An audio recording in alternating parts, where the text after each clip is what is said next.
অনলাইনে রিটার্ন জমা বাড়ায় আশাবাদী কর কর্মকর্তারা। সময় 1 মাস বাড়ায় নভেম্বরের শেষে কমেছে চাপ।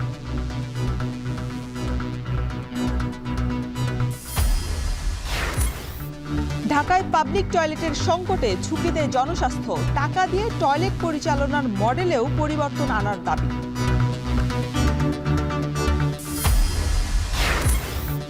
জামালপুরে অচল পড়ে রয়েছে 175 কোটি টাকা ব্যয়ে নির্মিত ফেরিঘাট টার্মিনাল। দুর্ভোগ লাঘবে সচল করার দাবি। এবং ইতালিতে আগামী বছর 30 এপ্রিল পর্যন্ত দূতাবাসে আবেদন করে পাসপোর্ট সংশোধনের সুযোগ সুবিধা পাচ্ছে 10,000-এর বেশি মানুষ।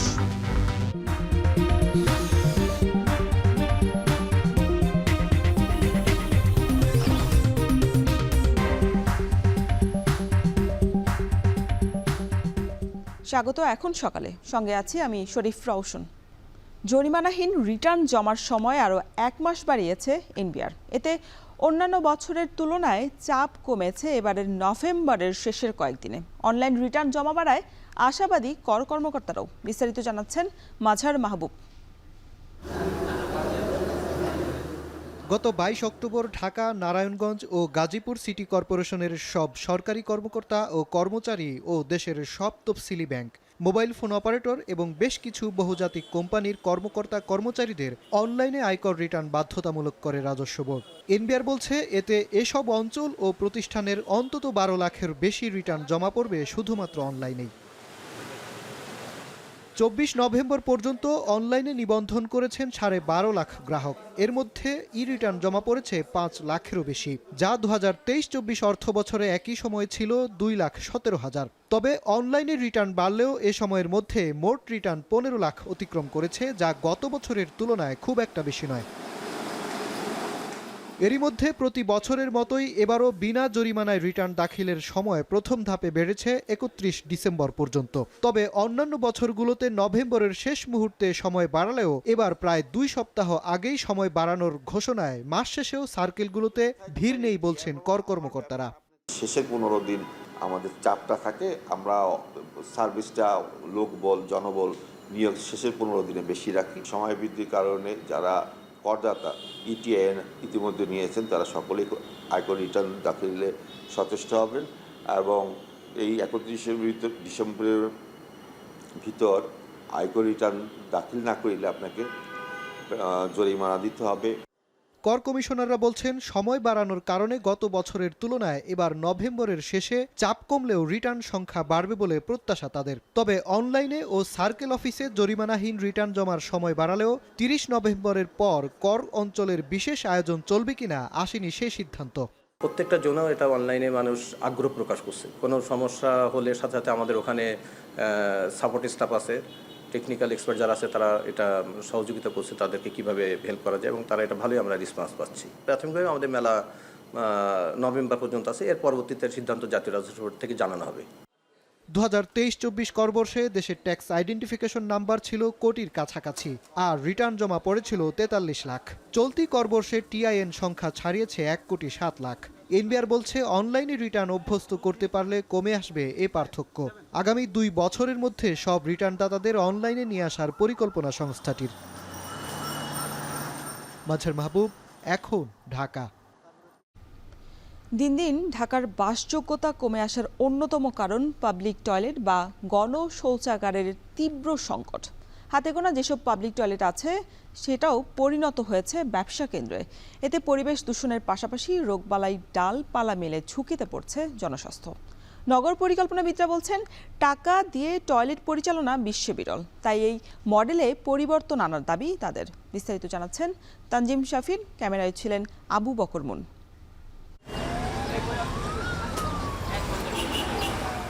ঝুঁকি নিয়ে রাস্তার কিনার ধরে চলছেন বেশিরভাগ পথচারী, কারণ ঢাকার অন্যতম প্রবেশমুখ গাবতলী বাস টার্মিনালের সামনে এই চওড়া ফুটপাথটি প্রায় পুরোটাই ভিজে আছে মানুষের মূত্রে, যা থেকে ঝাঝালো ও কটু গন্ধে পেট গুলিয়ে আসে। এখানে দাঁড়ানোর কোনো উপক্রম নেই।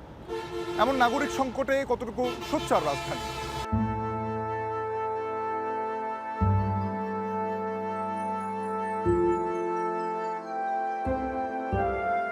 আন্তনগর এ টার্মিনালের ভেতরেও নেই স্বাগত জানানোর পরিবেশ। কেউ এখানে অপেক্ষায় থাকে না কারো জন্য, বরং ডানে বামে না দেখেই সেরে নেয় জরুরি কাজ। যেন পুরো টার্মিনালটি এক প্রক্ষালন ময়দান।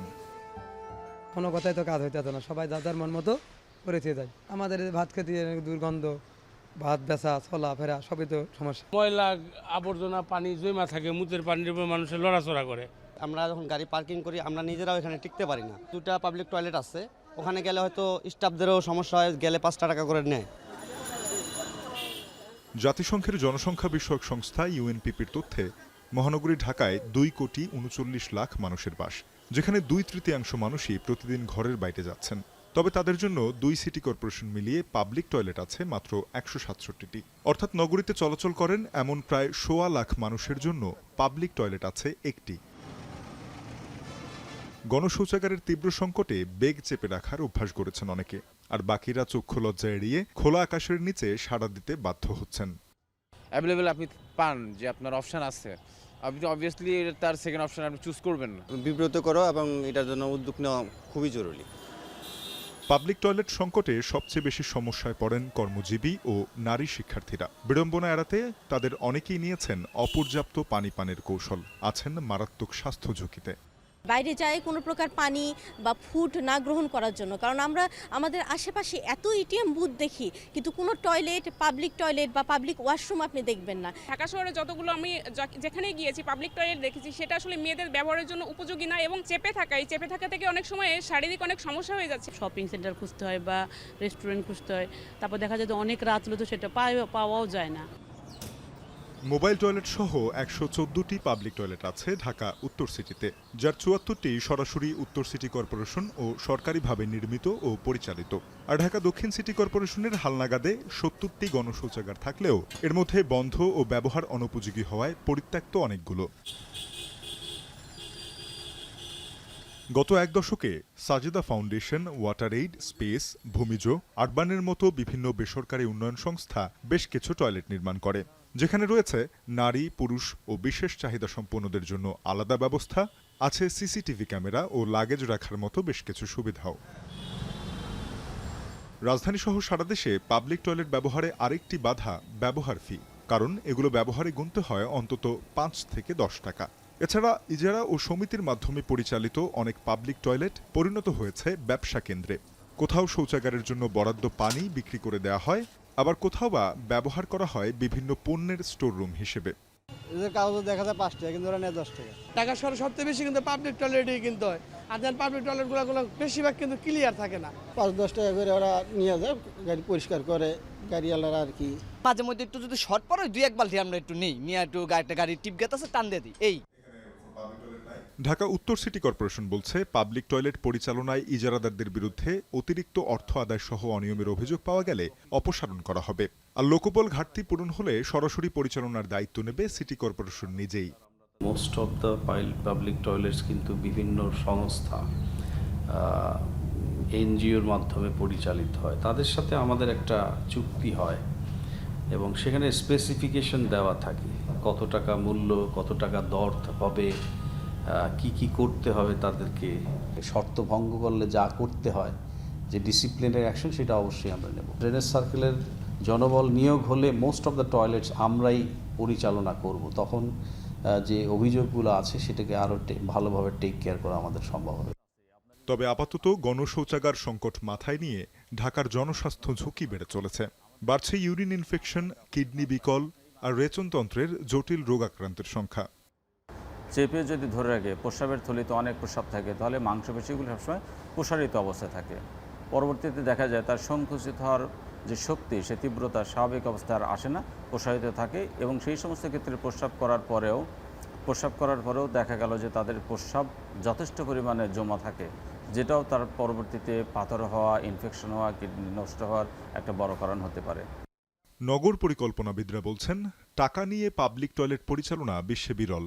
প্রচলিত এই মডেল থেকে বের হতে হবে সিটি কর্পোরেশনকে। জনবহুল ঢাকায় প্রতি 400 মিটার এলাকায় অন্তত একটি ও নগরীতে 6 থেকে 700 পাবলিক টয়লেট থাকা আবশ্যক বলে মনে করেন এই পরিকল্পনাবিদ। জনস্বাস্থ্যের প্রতিবিধান করা কিন্তু আমাদের সংবিধানে রাষ্ট্রকে দায় দায়িত্ব দিয়েছে, এবং সিটি কর্পোরেশনের স্থানীয় সরকার আইন সেখানেও কিন্তু জনস্বাস্থ্যের দায় দায়িত্ব কর্পোরেশনকে দেওয়া হয়েছে। এই জন্যই প্রতিটি মানুষ যার জরুরি প্রয়োজনে পাবলিক টয়লেটে যাওয়াটা জরুরি অধিকার, এবং বিশ্বে বাংলাদেশের মতো এমন নাই যে পাবলিক টয়লেট দিলেই মনে হয় যে সেটা মেনটেন্যান্সের টাকা কর্পোরেশন নাই, কারণ আপনি তো কর্পোরেশন ট্যাক্স নিচ্ছেন, তাহলে কেন মানুষের কাছ থেকে টাকাটা নিতে হবে? যেই শহরে মেট্রো রেল আছে সেই শহরে পাবলিক টয়লেট নাই কেন? এই গল্পটা অচল গল্প। সরকার বড় সমস্যা নিয়ে চিন্তিত, কিন্তু জনগণের পাবলিক টয়লেট সমস্যা মনে হয় ছোট সমস্যা, কিন্তু তার চেয়ে বড় সমস্যা কিন্তু কিছু নাই। নগর পরিকল্পনাবিদদের পরামর্শ, নগরের মসজিদ, রেস্টুরেন্ট, পাম্পের টয়লেটগুলো ব্যবহার বিধি তৈরি করে জনগণের জন্য উন্মুক্ত করার। পাবলিক টয়লেট ব্যবহারকারীদের আহ্বান, নিজে যেমন চাই ব্যবহারের পর অন্যের জন্য তেমনই পরিচ্ছন্ন রাখতে। তানজিম শাফিন, এখন, ঢাকা। আরএফএল ওয়াটার পাম্পের অটো থার্মাল টেকনোলজি, যা বেশি হিটে নষ্ট হয় না, শতভাগ মসৃণ, ব্রাশ ইম্পেলার নিশ্চিত করে অধিক পানির flow. RFL water pump on করলে পানির তুফান। জামালপুরে 175 কোটি টাকা ব্যয়ে নির্মিত ফেরিঘাট টার্মিনাল অচল অবস্থায় পড়ে রয়েছে। বাংলাদেশ অভ্যন্তরীণ নৌ পরিবহন কর্তৃপক্ষের অপরিকল্পিত ড্রেজিংয়ের কারণেই নাব্যতা সংকটে 2.5 বছরেও চালু করা যায়নি ফেরি চলাচল। এই নৌপথে চলাচলকারীরা ইঞ্জিন চালিত নৌকায় জীবনের ঝুঁকি নিয়েই যমুনা নদী পার হচ্ছেন। দুর্ভোগ লাঘবে ফেরি চালু করে টার্মিনালটি অতি দ্রুতই সচল করার দাবি জানিয়েছেন স্থানীয়রা। বিস্তারিত জানাচ্ছেন জুয়েল রানা। 2001 সালে যমুনা নদীর ওপর বঙ্গবন্ধু সেতু চালুর পর জামালপুরের বাহাদুরাবাদ ঘাট থেকে গাইবান্ধার বালাসীঘাট পর্যন্ত বন্ধ হয়ে যায় ফেরি চলাচল। নদীর 2 অঞ্চলের মানুষের দীর্ঘদিনের দাবিতে আবারও এই নৌপথে ফেরি সার্ভিস চালুর উদ্যোগ নেয় BIWTA। 2018 সালে দুপারে নৌ টার্মিনাল নির্মাণ শুরু হয়ে প্রকল্পের কাজ শেষ হয় 2021 সালের জুনে। 175 কোটি টাকা ব্যয়ে নির্মিত প্রকল্পটির উদ্বোধন করা হয় 2022 সালের 9 এপ্রিল। তবে পরিকল্পিতভাবে ড্রেজিং না করায় 26 কিলোমিটার এই নৌপথে 2.5 বছরেও শুরু হয়নি ফেরি চলাচল। তাই ঝুঁকি নিয়ে ইঞ্জিন চালিত নৌকায় প্রতিদিন কয়েক হাজার যাত্রী দীর্ঘ এই নদীপথ পাড়ি দেন। তার উপর ঘাট ইজারাদারদের বিরুদ্ধে রয়েছে জোর করে বেশি ভাড়া আদায়ের অভিযোগ। বালাসীঘাট, ফুটানীবাজার ঘাট, 2টা টার্মিনাল বানাইছে, কত কোটি টাকা নষ্ট হয়েছে, কোনো উপকারে আসে নাই। এটা না করে যদি একটা ব্রিজের ব্যবস্থা করে দিত, আমাদের এখানে আসা বসে থাকতে হতো না। আমরা জীবনে ঝুঁকি নিয়ে যাওয়া আসা করতেছি, এদিকে কেউ নজর রাখবে না। আসলে আমরা উত্তরবঙ্গের মানুষ, সবসময় অবহেলিতই আছি। বাচ্চা কাচ্চা নিয়ে আসতে সমস্যা, রিস্ক হইতেছে। তবে যাত্রী পারাপারে অধিক ভাড়া আদায়ের বিষয়টি অস্বীকার করেছে ঘাট ইজারাদার কর্তৃপক্ষ। 3 বছর হলো এই ভাড়াটা 300 টাকাই। এই মাঝখানে ছাত্ররা এরা হিসাব 50 টাকা কমাইছিল, কমানোর পরে দেখা যায় বহুটা লস হয়। তারাই আবার 7 দিন কালেকশন করে আবার বলছে ঠিক আছে আমরা উঠান। বিগত 30 বছর যাবৎ আব্দুল করিম দেওয়ানগঞ্জ বাহাদুরাবাদ নৌঘাটে দোকান করে সংসার চালাচ্ছেন। এই নৌঘাট হয়ে আগে উত্তরাঞ্চলের 8 থেকে 10টি জেলার মানুষ যাতায়াত করত। বর্তমানে যাত্রী পারাপার অনেক কমে গেছে, ফলে তার মতো অন্য দোকানীদের ব্যবসায়ও পড়েছে ভাটা। 300 টাকা ভাড়া দিয়ে একটা যাত্রী যাওয়ার ধরে তারপরও খুব জুলুমের সাথে যায়। এখন অর্ধেক যাত্রী হয়ে গেছে, এখন তাতে ব্যবসা আমার অনেক কমে গেছে। নাগরিক অধিকার কর্মীরা বলছেন, রাস্তা চওড়া না করে অপরিকল্পিতভাবে নদী ড্রেজিং করায় এই প্রকল্প কোনো কাজেই আসছে না। আর উপজেলা নির্বাহী কর্মকর্তা জানালেন, নাব্যতা সংকটে মুখ থুবড়ে পড়েছে প্রকল্পটি। কর্মকর্তারা যদি পরিকল্পিতভাবে নদী ড্রেজিং করতেন এবং পরিকল্পিতভাবে যদি বাহাদুরাবাদ ঘাট থেকে যে রোডটি দেওয়ানগঞ্জ পর্যন্ত সেটি বড় করা হতো, প্রশস্ত করা হতো, তাহলে এই রুটে বহু মানুষ যাতায়াত করতো এবং লাভজনক হতো। বিভিন্ন মিটিংয়ে সেগুলো যে জেলার যে সমন্বয় সভায় আছে বা আমরা বিভিন্ন ফোরামে যে মাপের ফোরামের মাধ্যমে সরকারকে অবহিত করা যায়, এগুলো আমরা বিভিন্ন পর্যায়ে বলেছি। পাশাপাশি আমরা আবারও চিঠি লিখব যাতে নদীর নাব্যতা ফিরিয়ে এনে সেটার যে ড্রেজিং করে হয়তো বা যে আমাদের যে ফেরিগুলো যেন চলাচল করতে পারে। অচল ফেরিঘাট টার্মিনালটি সচল করতে সরকার দ্রুত পদক্ষেপ নেবে, এমনটাই আশা জামালপুরবাসীর। এখন জামালপুর। প্রকৃতি এবং জনজীবনে নানা বৈচিত্র্য নিয়ে আসে হেমন্ত। শীতের আগমনী বার্তা দেওয়ার পাশাপাশি যা গ্রামীণ জনপদকে করে আরও কর্মচঞ্চল। এ সময় নতুন ধান ঘরে তোলা, হরেক রকম ফল, ফসল আর খেজুর গুড়ের ব্যবসা ঘিরে বাড়ে বরেন্দ্র অঞ্চলের কৃষকের ব্যস্ততা। আর বৈচিত্র্যময় এই ব্যবসায়িক কর্মকাণ্ড সমৃদ্ধ করে স্থানীয় অর্থনীতিকেও। সজীব আহমেদের ক্যামেরায় বিস্তারিত জানাচ্ছেন মাসুমা আক্তার।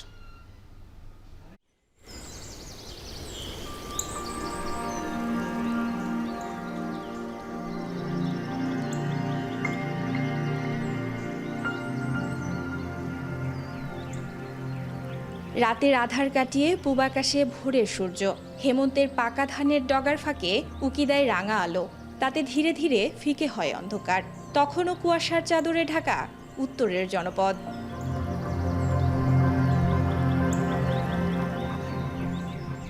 ভোরের আলোয় বরেন্দ্রর মাঠে মাঠে তখন মুক্তদানার মতো জলজলে সোনারাঙা শিশির বিন্দু। কিছুক্ষণ যেতেই হেমন্তের শীতল প্রকৃতিতে ঘটে প্রাণের উপস্থিতি।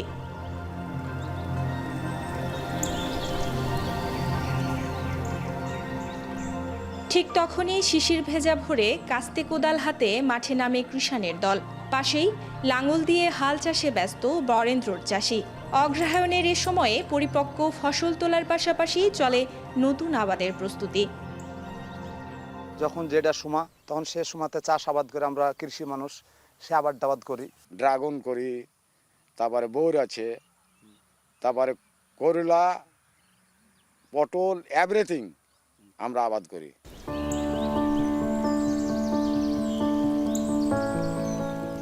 ষড়ঋতুর বাংলায় হেমন্ত উৎসবের ঋতু। অগ্রহায়ণে নবান্ন, রোপা আমন ধান ঘরে তোলা ঘিরে তাই কৃষকের উচ্ছ্বাস। বেলা বাড়লে গ্রাম জুড়ে চলে পিঠা, পায়েস আর মিষ্টি খাওয়ার ধুম।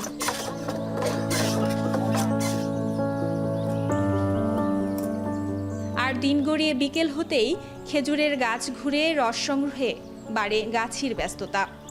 বধুর দেশের চিঠি আসে, খবর লইয়াই আমার তরে। দিগন্ত জোড়া মাঠ, তার এক পাশে পাকা ধানের গাদা আর অন্য পাশে খেজুর গাছের সারি।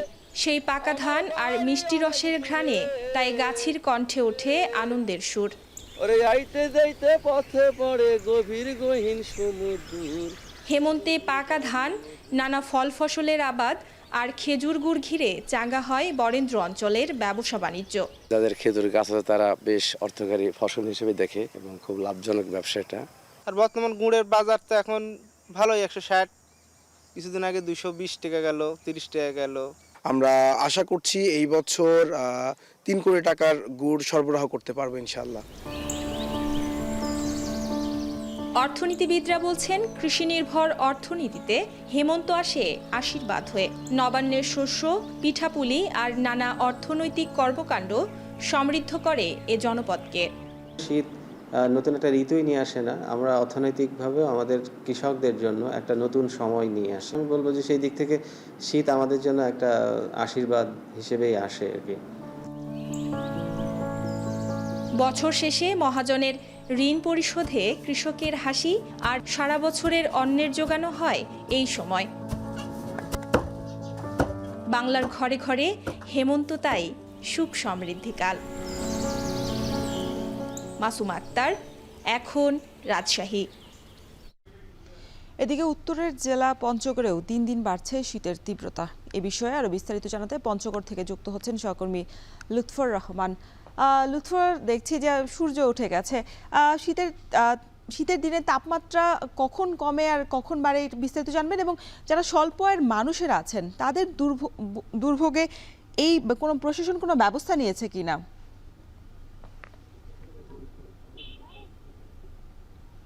রওশন, আমি দাঁড়িয়ে রয়েছি একেবারে জেলা শহরে। এখনকার যে আবহাওয়া, এই আবহাওয়ার অনুযায়ী কিন্তু আসলে বোঝার উপায় নেই যে পঞ্চগড়ে আসলে শীত এসেছে।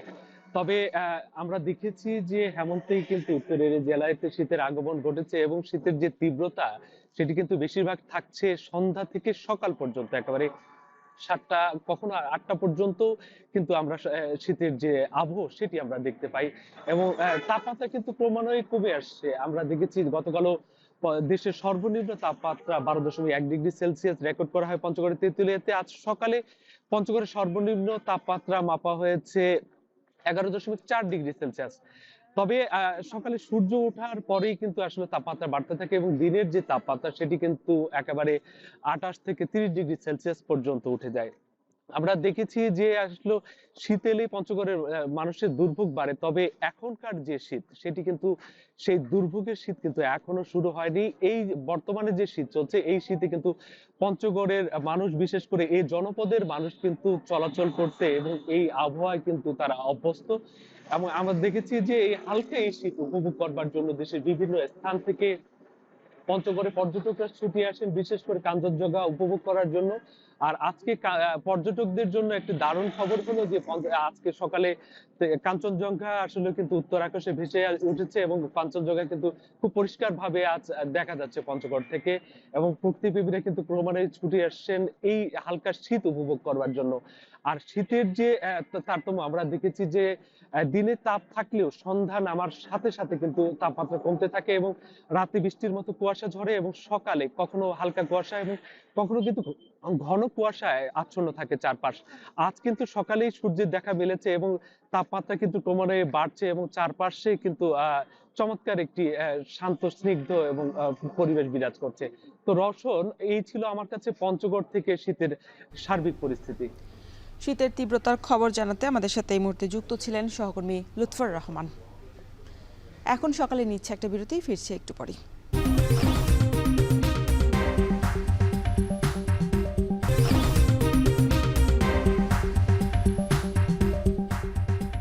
ফিরে এলাম বিরতির পর, দেখছেন এখন সকাল।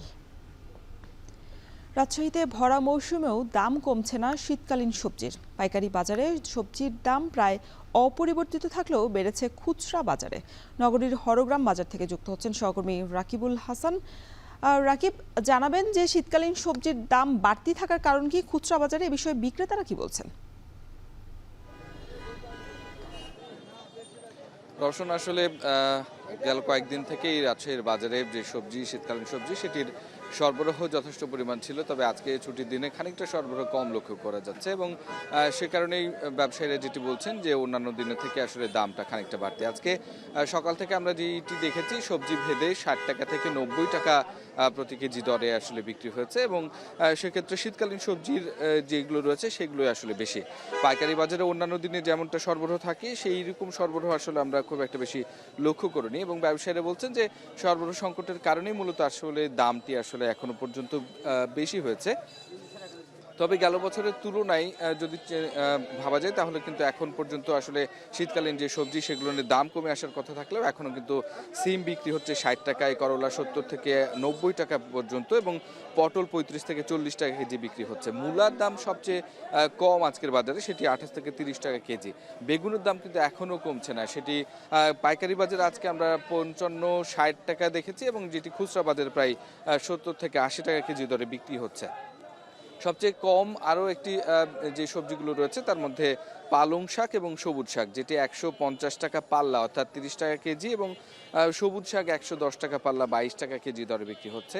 লাউ 35 থেকে 40 টাকা পিস দরে বিক্রি হচ্ছে। অন্যান্য দিনে যেমনটা আমরা আসলে সবজির দাম লক্ষ্য করি ঠিক আজকেও তেমনই রয়েছে, তবে পার্থক্যটি হচ্ছে যে আসলে পাইকারি বাজারে যেই দরটি রয়েছে খুচরা বাজারে আজকের দরটি কিন্তু সেইখানে আসলে বাড়তি।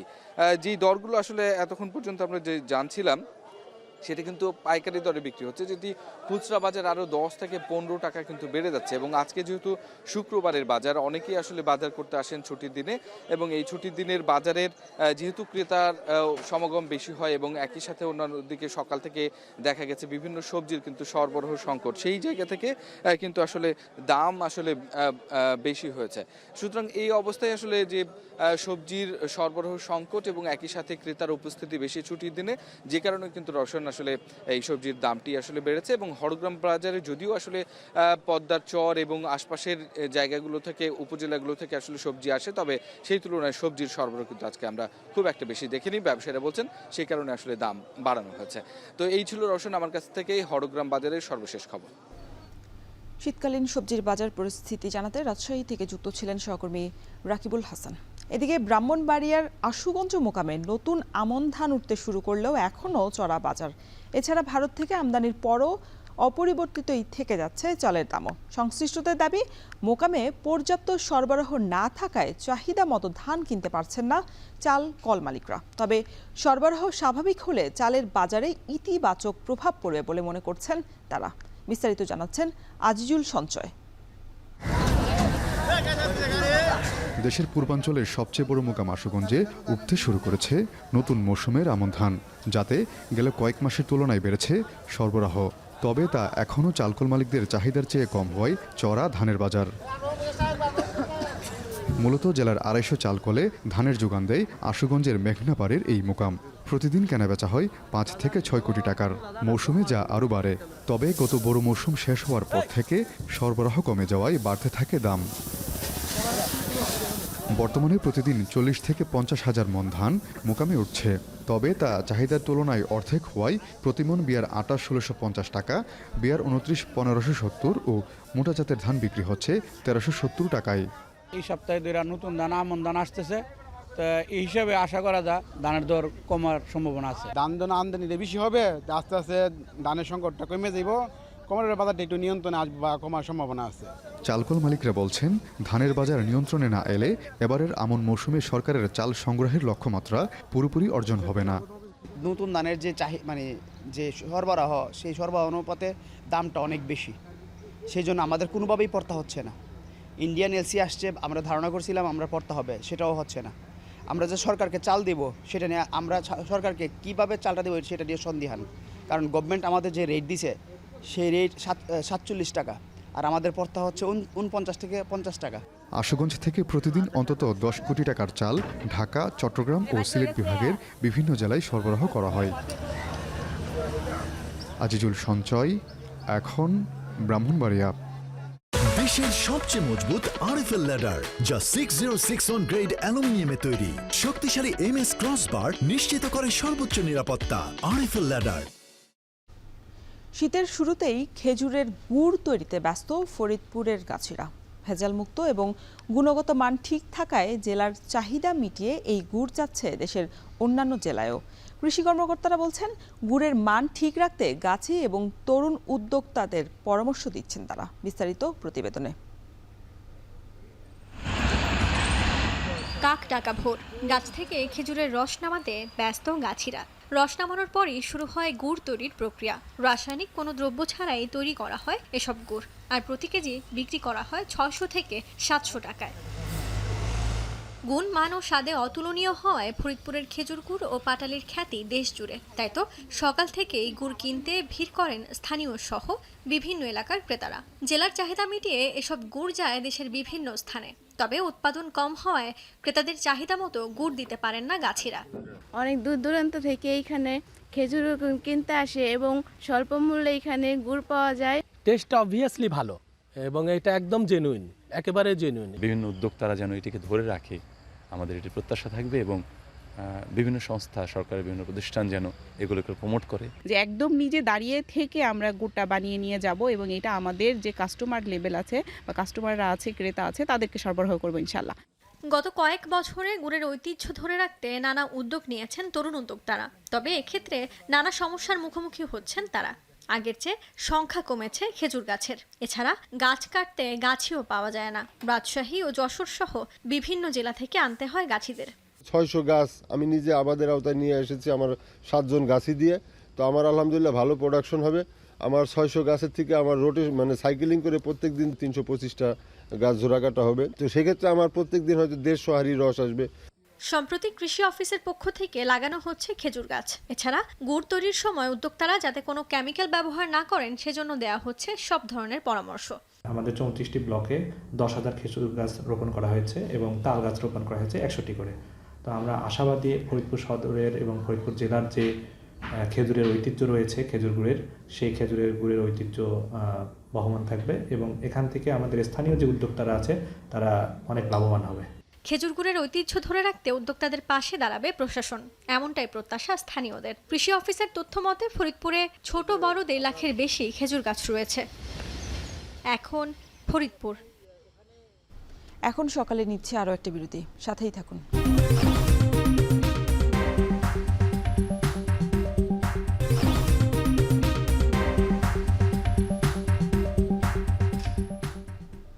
বিরতির পর আবারও স্বাগত এখন সকালে। এবার দেশের বাইরের খবর। দূতাবাসে আবেদনের মাধ্যমে পাসপোর্টের তথ্য সংশোধন প্রক্রিয়ার কারণে ইতালিতে থাকা 10,000-এর বেশি অবৈধ বাংলাদেশির এবার বৈধ হওয়ার সুযোগ তৈরি হয়েছে। তবে আপাতত এই সুযোগ 2025 সালের 30 এপ্রিল পর্যন্ত কার্যকর থাকবে বলে নিশ্চিত করেছে রোমে থাকা বাংলাদেশ দূতাবাস। ইতালি থেকে বিস্তারিত জানাচ্ছেন মনিরুজ্জামান মনির। দালাল চক্রের মাধ্যমে পাসপোর্ট ছাড়াই জীবনের ঝুঁকি নিয়ে অবৈধ পথে ইতালি সহ ইউরোপের দেশে পাড়ি জমানো বাংলাদেশি সংখ্যা কম না। কেউ কেউ পাসপোর্ট সঙ্গে নিলেও নির্দিষ্ট দেশে পৌঁছে ফেলে দেন পাসপোর্ট, পরে নিজের বয়স কমিয়ে আবেদন করেন বৈধতার। এখানে বাধে বিপত্তি। বিদেশে বসে দূতাবাসের মাধ্যমে পাসপোর্টের তথ্য সংশোধনের অভাবে বৈধ হওয়ার সুযোগ থেকে বঞ্চিত অসংখ্য প্রবাসী বাংলাদেশি। এতে করে অনেকেরই স্বপ্ন রূপ নেয় দুঃস্বপ্নে।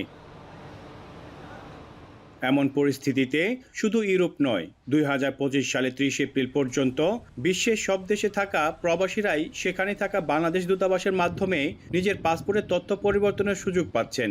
এমনকি বয়সের ক্ষেত্রে সর্বোচ্চ 5 বছর পর্যন্ত তথ্য সংশোধন বা পরিবর্তনের বিধান থাকায় সবচেয়ে বেশি খুশি ইতালিতে বসবাসরত প্রবাসী বাংলাদেশিরা। কারণ এর মাধ্যমে ইউরোপের অন্যতম শক্তিশালী অর্থনীতির দেশটিতে থাকা 2 লাখের বেশি বাংলাদেশিদের মধ্যে অন্তত কয়েক হাজার অবৈধ বাংলাদেশের বৈধ হওয়ার সুযোগ তৈরি হয়েছে। পাসপোর্টের সমস্যার কারণে আমরা আগে ইতালিতে ডকুমেন্টের জন্য অ্যাপ্লাই করতে পারতাম না। এখন বাংলাদেশ সরকার যাদের পাসপোর্টের সমস্যা আছে 5 বছরের সংশোধন করার সুযোগ দিয়েছে। আমি খুব আনন্দিত। এই তথ্য পরিবর্তনের কারণে ইতালি প্রবাসীরা অনেক বৈধতা পাবে এবং তাদের স্বপ্ন পূরণ হবে। ইতিমধ্যেই প্রবাসীদের পাসপোর্ট সংশোধনের কাজ শুরু করেছে রোমে থাকা বাংলাদেশ দূতাবাস। এই প্রক্রিয়ায় জাতীয় পরিচয়পত্রের তথ্যে বাধ্যবাধকতা নেই বলে জানিয়েছেন রাষ্ট্রদূত। এখন এনআইডি ছাড়াও বার্থ রেজিস্ট্রেশন সার্টিফিকেটের মাধ্যমেও তথ্য সংশোধন করা যাবে। কোনো ব্যক্তি তার তথ্য সংশোধনের প্রয়োজন হলে মাতা পিতার নাম, তার নাম, বয়স সহ 5 বছর পর্যন্ত বয়স সংশোধন করতে পারবে বার্থ রেজিস্ট্রেশন সার্টিফিকেটের মাধ্যমে। নির্দিষ্ট সময় পর বিদেশে বসে দূতাবাসের মাধ্যমে আপাতত তথ্য পরিবর্তনের কোনো সুযোগ রাখা হয়নি বলে জানিয়েছেন সংশ্লিষ্টরা। মনিরুজ্জামান মনির, এখন ইতালি। দুদিনে ইউক্রেনে শতাধিক ড্রোন এবং 90টি ক্ষেপণাস্ত্র হামলা চালিয়েছে রাশিয়া। ইউক্রেন জুড়ে বিদ্যুতের গ্রিডে এসব হামলায় হিমাঙ্কের নিচে তাপমাত্রায় বিদ্যুৎ সংযোগ বিচ্ছিন্ন অবস্থায় রয়েছে 10 লাখেরও বেশি মানুষ।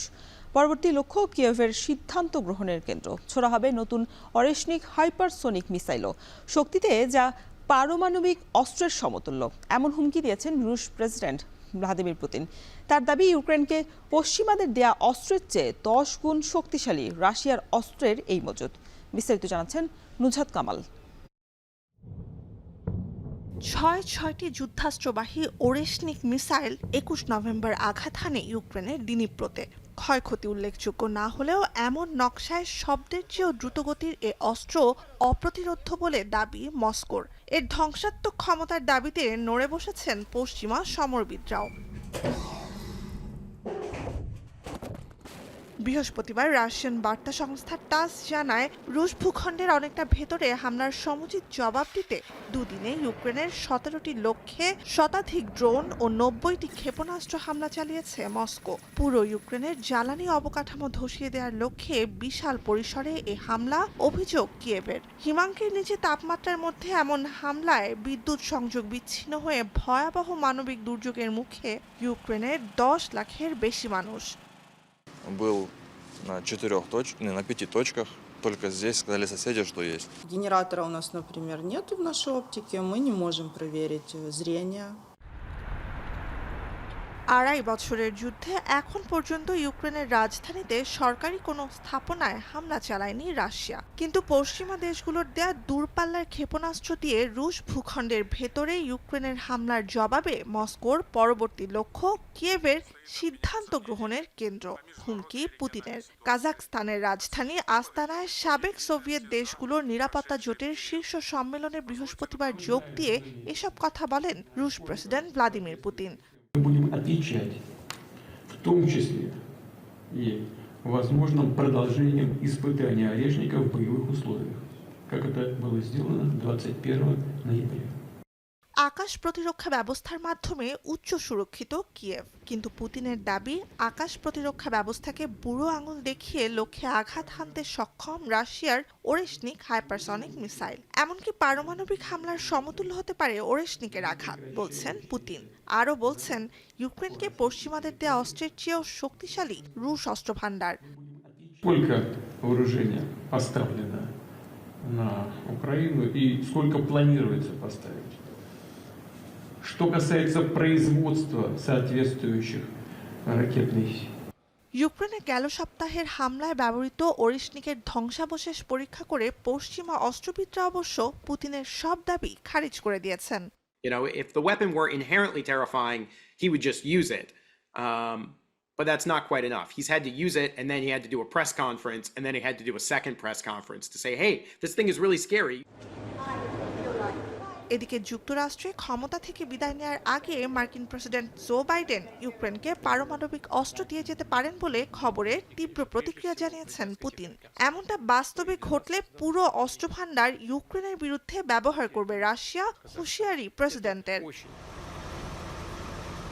1991 সালে সোভিয়েত ইউনিয়নের পতনের সময় কিছু পারমাণবিক অস্ত্র উত্তরাধিকার সূত্রে পেলেও রাশিয়া যুক্তরাজ্যের নিরাপত্তার আশ্বাসের বিনিময়ে 1994 সালের বুডাপেস্ট চুক্তির অধীনে সেসব অস্ত্র সমর্পণ করে ইউক্রেন। নুজহাত কামাল, এখন বিশ্ব। এখন সকালে নিচ্ছে আরও একটা বিরতি, ফিরছি একটু পরে।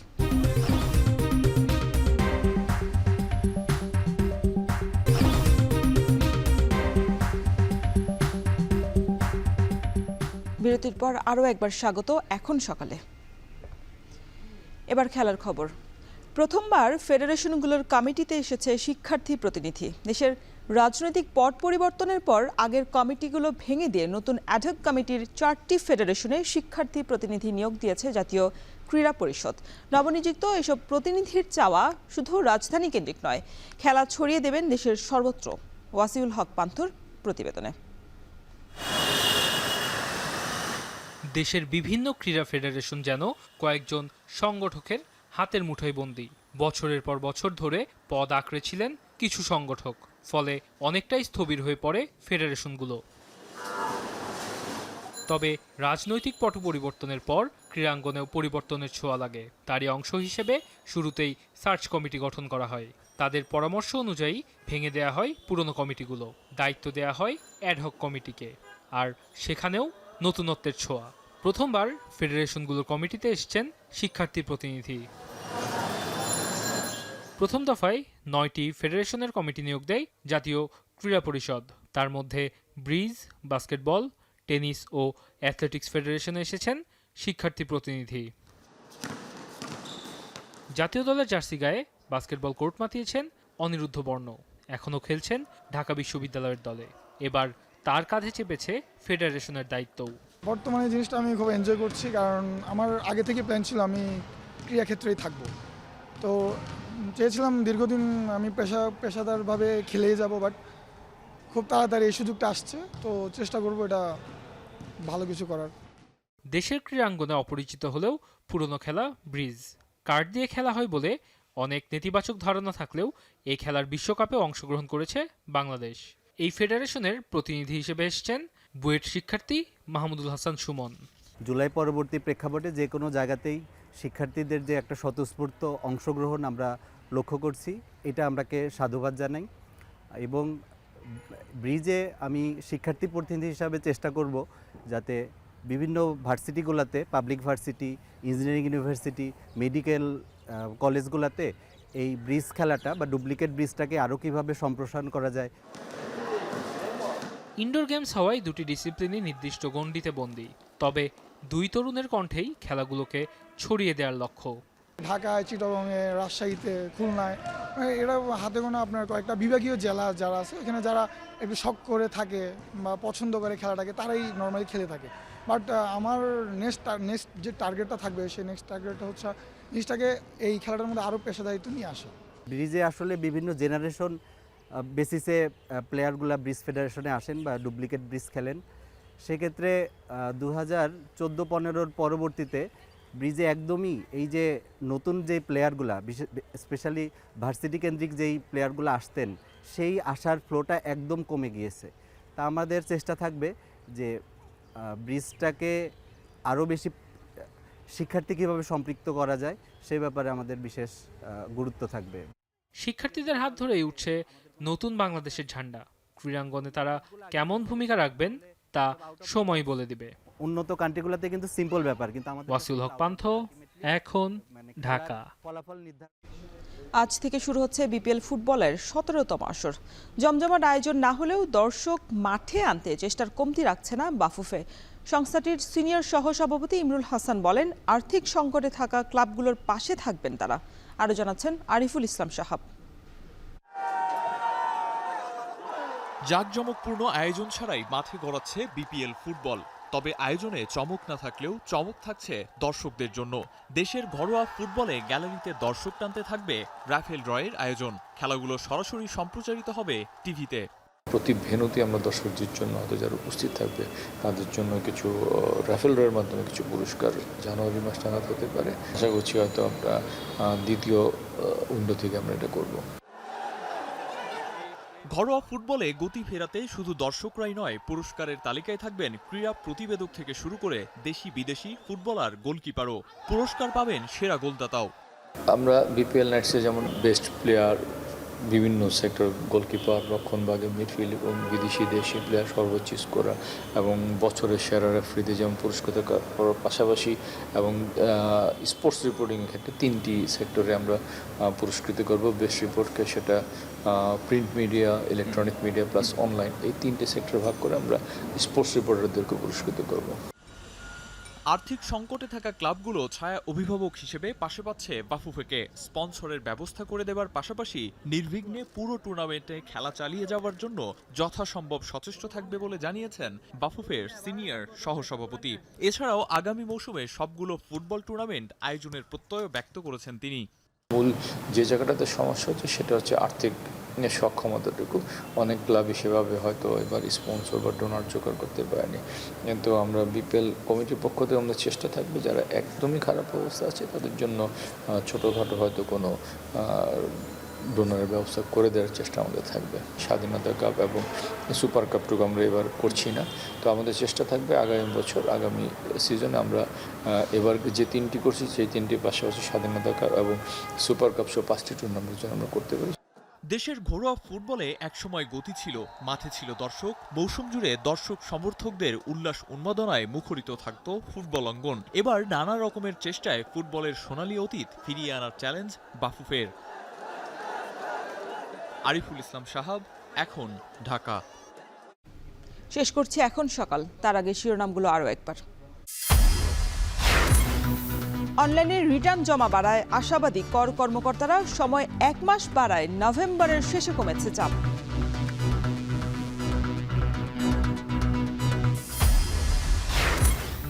ঢাকায় পাবলিক টয়লেটের সংকটে ঝুঁকিতে জনস্বাস্থ্য, টাকা দিয়ে টয়লেট পরিচালনার মডেলেও পরিবর্তন আনার দাবি।